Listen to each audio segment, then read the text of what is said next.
예, 사랑합니다. 참 벌써 또 한 해가 다 가고 이제 성탄목을 세워드리는 시간이 됐습니다. 이 성탄목을 세울 때마다 늘 긴장도 되고 기대도 되고 설레기도 한 게 사실입니다. 오늘은 쓴 물이 어떻게 단물이 되었는가에 관한 이야기를 좀 해보려고 합니다. 오늘 본문은 15장인데요. 14장에 보면 이스라엘 백성이 홍해를 건너는 장면이 나오고 그 앞서 12장, 13장은 유월절의 기적과 또 무교절 예식을 행하는 이스라엘 백성들의 모습을 우리가 볼 수 있게 됩니다. 하나님의 기적 같은 은혜를 연달아 체험했죠. 10가지 재앙, 유월절, 홍해를 건넘. 이 엄청난 은혜를 경험하고 15장에 들어오면 이스라엘 백성들 가운데 모세가 앞장서서 찬송을 하니까 이스라엘 백성도 함께 홍해 바다 변에서 대합창을 하나님 앞에 올립니다. 제가 확인 안 해봐서 모르지만 인류가 만든 합창대 가운데 가장 많은 인원이 아니었을까요? 홍해 바다가 갈라졌고 그 바다를 건너서 그 언덕 위에 올라온 모든 백성들이 찬송한 거니까 얼마나 많은 숫자의 찬양대원이 있었을까요? 그 찬양도 끝나기가 무섭게 미리암이 또 속옷치며 찬송을 합니다. 완전히 신났죠. 그러다가 오늘 본문이 나오거든요. 그렇게 하나님 앞에서 찬송을 다 끝낸 다음에 이제 행진을 하기 시작합니다. 우리 마음에는 홍해 건넜으면 바로 가나안이면 좋은데 홍해 건너고 가나안까지 아직 멀었습니다. 뿐만 아니라 신의 산, 하나님의 산 호렙에도 가야 되는데 3개월이 걸릴 겁니다. 우리 생각같이 빨리 은혜가 오지 않는 것 같습니다. 오히려 모세가 인도한 땅은 수르라고 하는 광야였습니다. 광야는 물이 없는 곳이죠. 그곳을 한참 헤매다가 겨우겨우 한 물을 만났는데 너무너무 써서 마실 수 없는 물. 히브리어를 그대로 번역하면 그냥 마실 수 없는 물이라는 뜻입니다. 어찌되었건 이 물을 맛보고는 이 물은 마실 수 없는 물이다 했습니다. 참 지도자는 그런가 봐요. 지도자는 원래가 그런 사람들인가 봐요.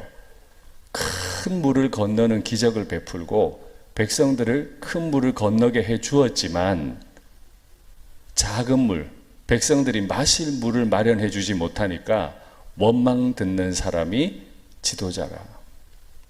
백성도 똑같아요. 백성들은 큰 물을 건너는 은혜를 경험했지만 내가 마실 물이 하나 없으면 지도자를 원망하는 사람들. 그런데 여기에서 끝나지 않습니다. 지도자는 반드시 한 가지를 더 하는 사람이죠. 그렇게 자기의 힘을 따라 헌신했지만 원망을 듣는 그 순간에 백성들을 향해 원망하는 사람은 지도자가 아닌 거죠. 오히려 지도자는 그 순간 하나님을 향해 부르짖는 사람입니다. 오늘 본문에 보니까 본인이 어떻게 할 수 없는 이 상황 가운데 모세는 하나님께 울부짖었다고 되어 있습니다.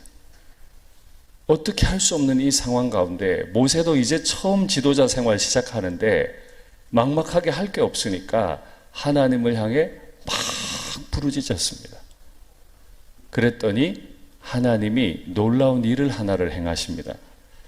아마 모세의 주변에 어떤 나무가 있었나 보죠. 그러니까 하나님이 그 나무를 가리키면서 이 나무를 그 써서 마실 수 없는 물에 던져보라고, 그러면 마실 수 있게 될 거라고. 던져볼까요 말까요? 도대체 물이 얼마나 대단한, 나무가 얼마나 대단한 특효약이길래. 선교사님들 가운데 간혹 그런 말씀도 하시고요. 물을 연구하는 분들이, 그리스도인들이 간혹 그런 말을 합니다. 정말 특효약을 하나 개발해내서 아프리카에 그 마시기 어려운 물에 약을 딱 던지면 다 마실 수 있는 물로 바뀌면 좋겠다. 간혹 그런 약들이 있긴 합니다. 성능이 그만큼 되지 않아서 그렇지.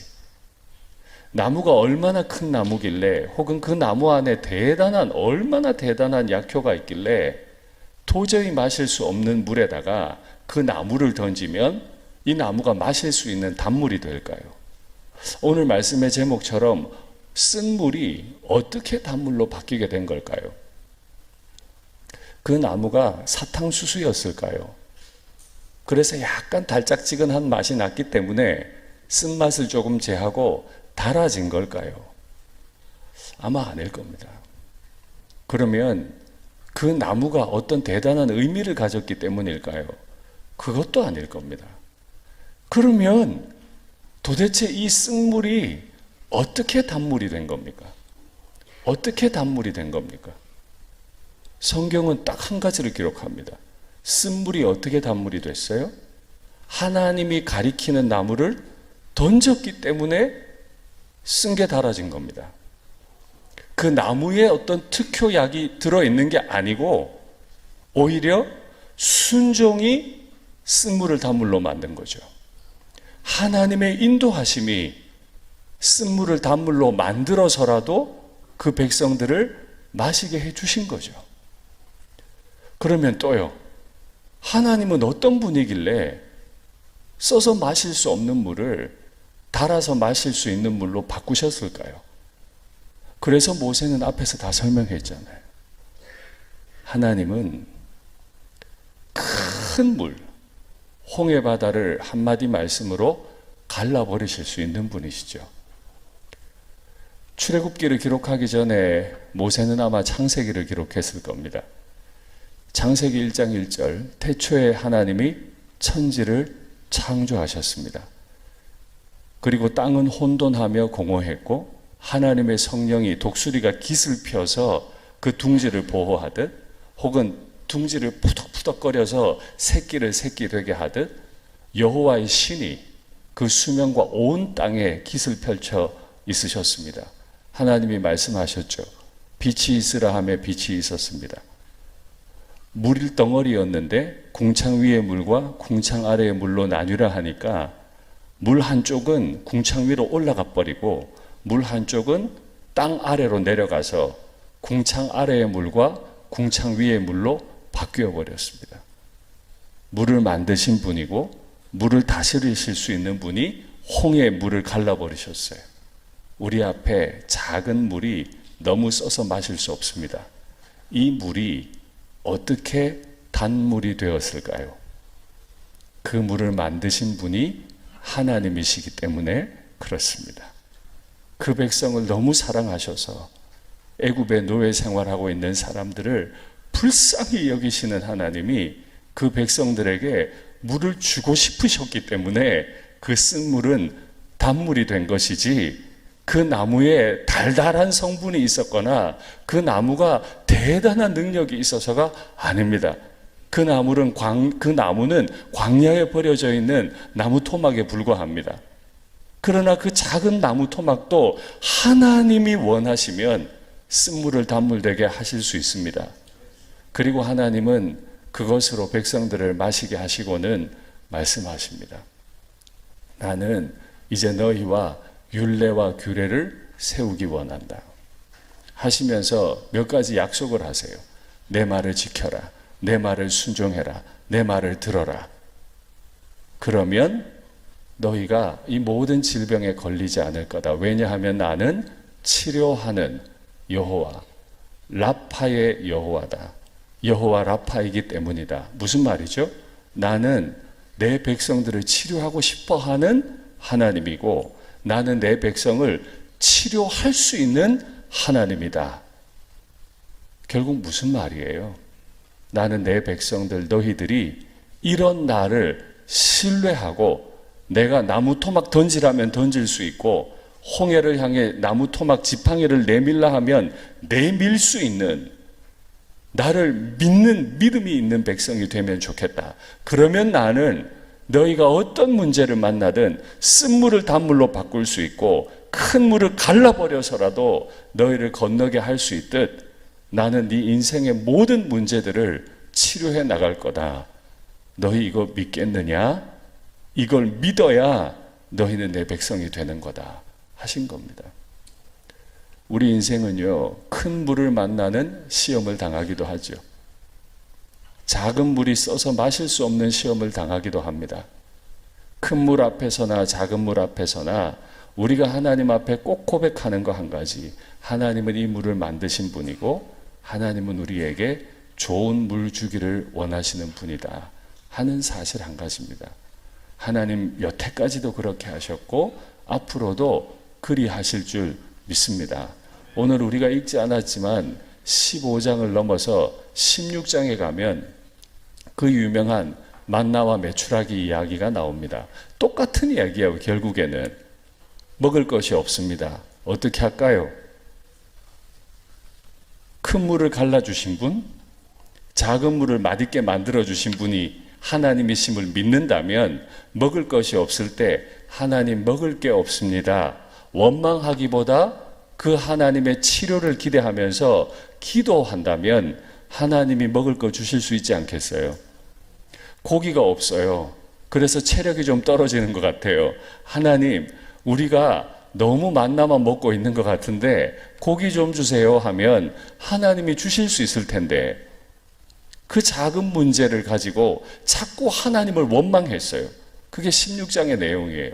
17장, 이 무능력한 인생들이 겨우겨우 광야를 걸어가는데 출애굽하던 중에 아말렉 군대가 찾아와요. 어떻게 싸울까요?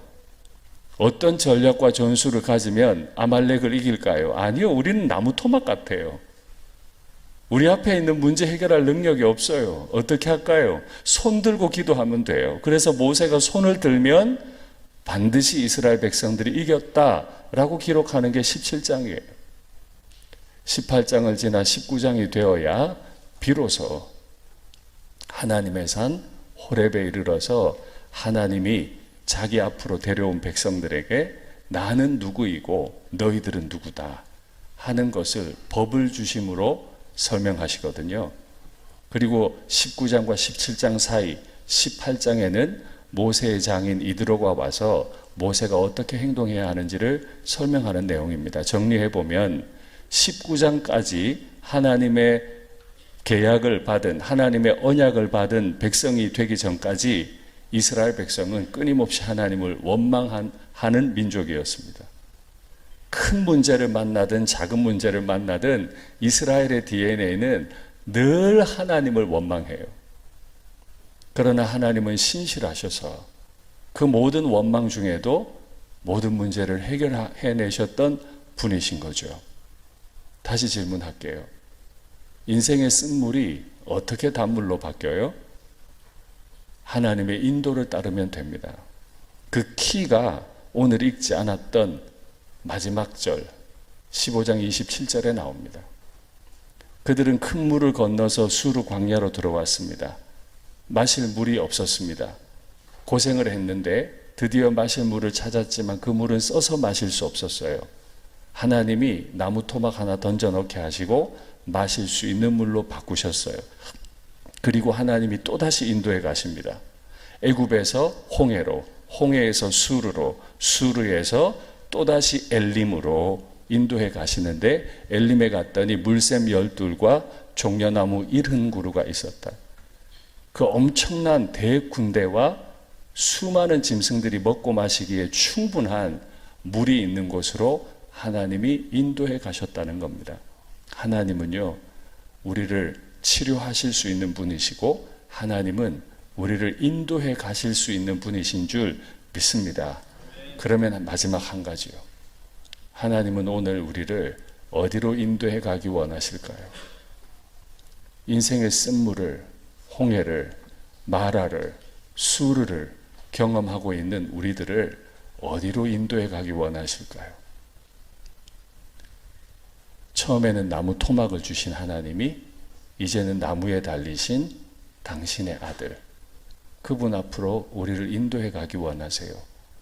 이스라엘과 맺은 모든 언약들, 모든 율례의 최고 정점이 되는 언약, 하나님의 아들이 나를 위해 죽으셨다. 이 일을 위해 이 땅에 오셨다. 하나님의 아들이 죽기 위해 이 땅에 오셨다. 그 언약 앞으로 우리를 이끄시기 원하시죠. 우리는 왜 성탄목을 세웁니까? 장로님들과도 더 얘기를 했습니다만 내년에는 더 많이 세우고 우리끼리 즐거워하기 위해서가 아니에요. 우리 자녀들을 성탄목의 의미를 가르치고 우리 이웃들에게도 그 성탄의 의미를 전하기 위해서죠. 우리는 왜 성탄목을 세웁니까? 그 성탄목을 높이 세움을 통해 높이 세우신 하나님 아버지의 아들의 그 십자가를 우리에게, 우리의 마음에 높이 세우기 위해서 그렇습니다. 오늘 성탄목이 점등될 때 한 가지를 주님 앞에 소원하시면 좋겠습니다. 쓴물을 단물로 바꾸신 하나님, 애굽의 노예를 가나안으로 인도하신 하나님, 여호와 라파의 하나님, 하나님 우리에게 높이 솟은 십자가 볼 수 있는 눈을 주십시오.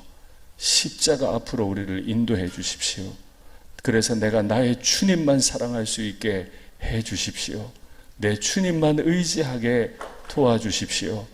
이 한 달간의 성탄 시즌이 지날 때 주님에 대한 내 사랑이 더 높아지고 더 깊어지게 해 주시옵소서 하는 그 어린아이 같은 순전한 간구가 주님 앞에 있으면 좋겠습니다. 아멘.